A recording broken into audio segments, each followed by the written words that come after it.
ಬೆಂಗಳೂರಿನಲ್ಲಿ ಮಳೆ ಬಂದ್ರೆ ಕೇಳಬೇಕಾ? ನಿನ್ನೆ ರಾತ್ರಿ ಸುರಿದಂತ ಮಳೆಗೆ ಆಟೋ ಬೈಕ್ ಮೇಲೆ ಮರ ಬಿದ್ದು ದೊಡ್ಡ ಅವಾಂತರವೇ ಆಗೋಗಿದೆ. ಇನ್ನೊಂದು ಕಡೆ ರಾಜ್ಯದ ಹಲವೆಡೆ ವರುಣದೇವ ಅಬ್ಬರಿಸಿದ್ದು ಸಂಕಷ್ಟಗಳ ಪ್ರವಾಹವೇ ಮೇಲೆದ್ದು ಬಂದಿದೆ. ಆಟೋ ಅಪ್ಪಚ್ಚಿಯಾಗಿದೆ.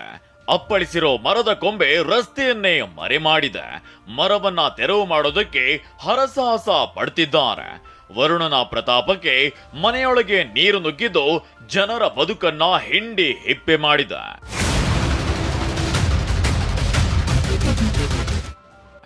ಬೆಂಗಳೂರಲ್ಲಿ ಮಳೆಗೆ ಆಟೋ ಬೈಕ್ ಮೇಲೆ ಬಿದ್ದ ಮರ. IT city, garden city, silicon city ಅಂತ ಕರೆಸಿಕೊಳ್ಳೋ ಬೆಂಗಳೂರಿನ ಸ್ಥಿತಿ ನೋಡಿ. ಇದು ನಿನ್ನೆ ರಾತ್ರಿ ಸುರಿದ ಮಳೆಗೆ ರಾಜರಾಜೇಶ್ವರ ನಗರದ ಕೆಂಚನಹಳ್ಳಿಯ 1ನೇ ಮುಖ್ಯ ರಸ್ತೆಯಲ್ಲಿ ಮರದ ಕೊಂಬೆ ರಸ್ತೆಗೆ ಉರುಳಿದೆ. ಚಲಿಸುತ್ತಿದ್ದ ಆಟೋ ಬೈಕ್ ಮೇಲೆ ಮರ ಅಪ್ಪಳಿಸಿದ್ದು ಚಾಲಕರು ಕೂದಲೆಡೆ ಅಂತರದಲ್ಲಿ ಪಾರಾಗಿದ್ದಾರೆ.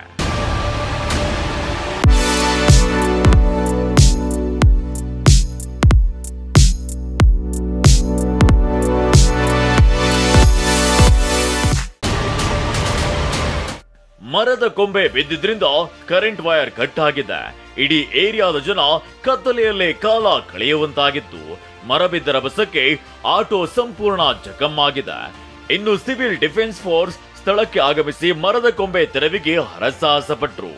ಇನ್ನು ಇಷ್ಟೆಲ್ಲ ದುರಂತ ನಡೆದಿದ್ರು ಸ್ಥಳಕ್ಕೆ ಬಾರದೆ ಬಿಬಿಎಂಪಿ ಸಿಬ್ಬಂದಿ ನಿರ್ಲಕ್ಷ್ಯವನ್ನ ತೋರಿದ್ದಾರೆ.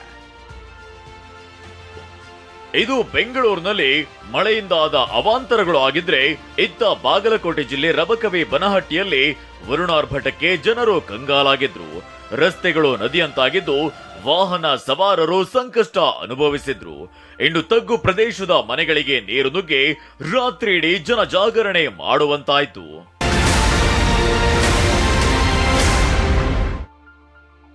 ಡ್ಯಾಂಗೆ ಗೇಟ್ ಅಳವಡಿಸಿದ ಕಾರ್ಮಿಕರಿಗೆ 50,000 ಬಹುಮಾನ. ಟಿಬಿ ಡ್ಯಾಂನ 19ನೇ ಕ್ರಿಸ್ಟ್ ಗೇಟ್ ತಾತ್ಕಾಲಿಕ ಅಳವಡಿಕೆ ಯಶಸ್ವಿಯಾಗಿದೆ. ಗೇಟ್ ಅಳವಡಿಸಲು ಹಗಲಿರುಳು ಶ್ರಮಿಸಿದ ಕಾರ್ಮಿಕರಿಗೆ ಸಚಿವ ಜಮೀರ್ ಅಹಮದ್ ತಲಾ 50,000 ರೂಪಾಯಿ ಬಹುಮಾನ ನೀಡಿದ್ದಾರೆ. ಅಂದು ಕೊಟ್ಟ ಮಾತಿನಂತೆ ಜಮೀರ್ ಅಹಮದ್ ನಡೆದುಕೊಂಡಿದ್ದಾರೆ. ದಾವಣಗೆರೆ ಜಿಲ್ಲೆ ಹೊನ್ನಾಳಿ ತಾಲೂಕಿನಲ್ಲಿ ಬಿರುಗಾಳಿ ಸಹಿತ ಮಳೆಯಿಂದ ಅಪಾರ ಮೌಲ್ಯದ ಅಡಿಕೆ ಸೇರಿದಂತೆ ಇತರೆ ಬೆಳೆಗಳಿಗೆ ಹಾನಿಯಾಗಿದೆ. ಹಾನಿ ಪ್ರದೇಶಗಳಿಗೆ ಮಾಜಿ ಶಾಸಕ ರೇಣುಕಾಚಾರ್ಯ ಭೇಟಿ ನೀಡಿದ್ರು. ಸೂಕ್ತ ಪರಿಹಾರ ನೀಡುವಂತೆ ಸರ್ಕಾರಕ್ಕೆ ಆಗ್ರಹಿಸಿದ್ದಾರೆ. ಸಂಜೆ ಆದ್ರೆ ಸಾಕು ಬೆಂಗಳೂರಿನಲ್ಲಿ ವರುಣ ಪ್ರತಾಪ ತೋರ್ತಿದ್ದು ಸಂಕಷ್ಟಗಳ ಪ್ರವಾಹವೇ ಮೇಲೆದ್ದು ಬರ್ತಿದೆ. ಮರಗಳು ಉರುಳುತ್ತಿದ್ರು ಬಿಬಿಎಂಪಿ ಮಾತ್ರ ಕಣ್ಮುಚ್ಚಿ ಕುಳಿತಿದೆ. ವರುಣನ ಪ್ರಹಾರಕ್ಕೆ ಜನರು ಕಂಗೆಟ್ಟು ಹೋಗಿದ್ದಾರೆ. Bureau report ಟಿವಿ9.